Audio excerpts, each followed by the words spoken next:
لو بيدي بالدستور اشيل فقره الدين مصدر اساسي للتشريع بالدوله. بتشيلها؟ الاسلام مصدر اساسي للتشريع، طبعا اشيلها. لماذا؟ القوانين اللي احنا نحطها واللي احنا نعتقد انه توالم هذا الظرف وهذا القرن اللي احنا عايشين بيه تختلف عن القوانين اللي من صفات ابن الزنا والحرام هو من ينكر الإسلام والمذهب والدين والعقيدة. استمعتم إلى كلام هذا الممسوخ اللي اسمه البشير ببرنامج التافه ويقول أنا لو بإيدي أمحي شيء اسمه إسلام من الوجود، يريد على المزاجات يشتغل. لا يا عزيز، احنا ما نمشي بكيفك ولا نمشي بمزاجك، ومن أنت حتى نخليك تمحي الإسلام والدين والمذهب والعقيدة؟ ولكن احنا نعرفك انت شنو وإلمن توجهك وإلمن تنتمي.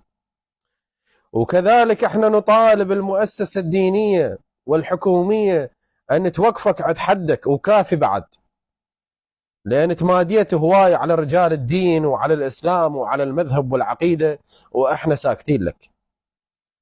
على كل، الكلام كثير وطويل، واخر دعوانا الحمد لله رب العالمين، وانا لله وانا اليه راجعون.